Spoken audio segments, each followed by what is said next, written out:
नमस्कार। इस समय के दृश्य हम आपको बता रहे हैं भारतीय जनता पार्टी के हेडक्वार्टर त्रिकुटा नगर से बता रहे हैं, जहां पे भारतीय जनता पार्टी के कार्यालय में आज जो एक कार्यक्रम श्रद्धांजलि और हवन कार्यक्रम रखा गया उन दिव्यांग आत्माओं को जिन्होंने इस आतंकी पहलगाम के आतंकी हमले में अपनी जानें गंवाई हैं।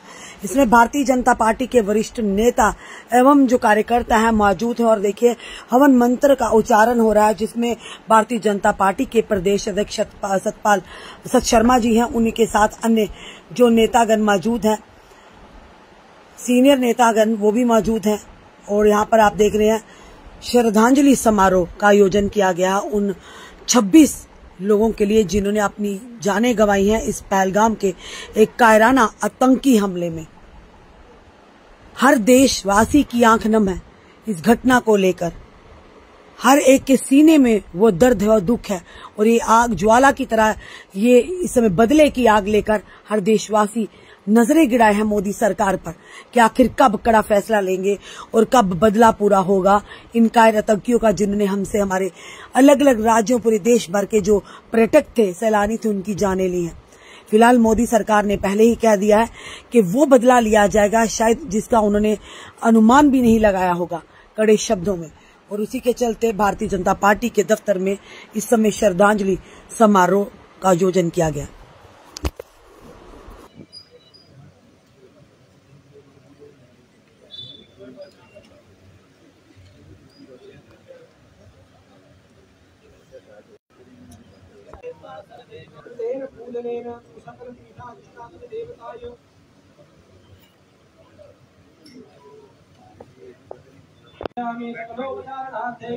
पुष्पाणि समर्पयामि। नमो नमः। प्रणाम कर दे। ओम ब्रह्मा देवी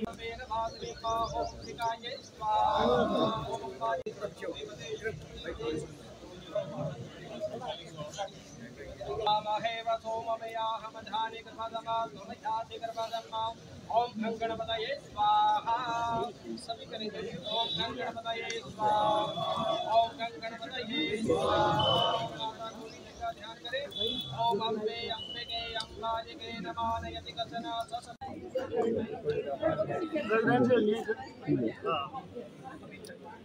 ओम जंतु देवाय स्वाहा। सारे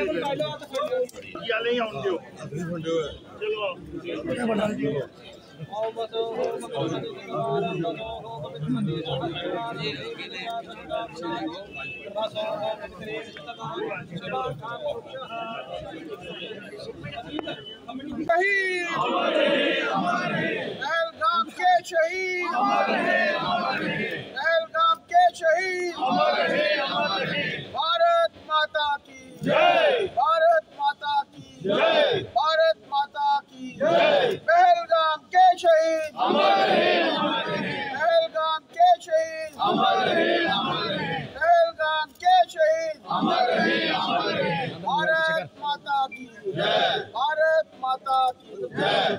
वंदे मातरम, वंदे मातरम, वंदे मातरम।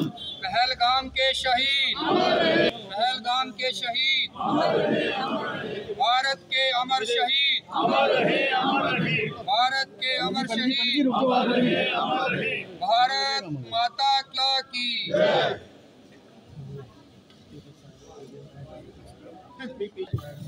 श्रद्धांजलि देके मेरा अनुरोध रहेगा, सभी पीछे बैठ जाएंगे। सभी से निवेदन है कृपया वो अपने अपने स्थान पे बैठ जाएंगे। श्रद्धांजलि इसके उपरांत देंगे। पहले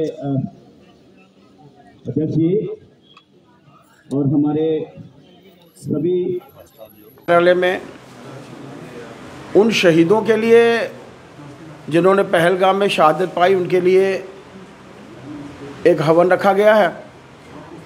हवन के बाद उन शहीदों के लिए एक श्रद्धांजलि समारोह भी पार्टी के कार्यालय में रखा गया है। कल कश्मीर में भी पार्टी के कार्यकर्ताओं की तरफ से एक प्रदर्शन भी था। उन शहीदों के लिए श्रद्धांजलि देने हेतु एक बड़ा कार्यक्रम भी था। हम सब जानते हैं कि पाकिस्तान के इशारे के ऊपर जो वातावरण ख़राब करने की कुछ उग्रवादियों ने कोशिश की, जिसके चलते पहलगाम में ये वाक़या हुआ। जो लोग भी इसमें आम जनता, निसहाय जनता, जिनके पास ना कोई हथियार था लड़ने के लिए, ना अपने आप को बचाने के लिए, आप समझ सकते हैं कि किस तरीके से निर्दयी तरीके से उनकी निर्मम हत्या और ये शहादत। हमारा ये मानना है कि उन वीरों ने अपने धर्म के लिए शहादत पाई, उन वीरों ने अपनी कौम के लिए शहादत पाई, उन वीरों ने अपने देश के लिए जो थी वो शहादत पाई। उन वीरों को हम लोग यहाँ पर नमन कर रहे हैं, उन्हें श्रद्धांजलि दे रहे हैं और उनकी आत्मा की शांति के लिए पार्टी कार्यालय में हम लोग हवन कर रहे हैं।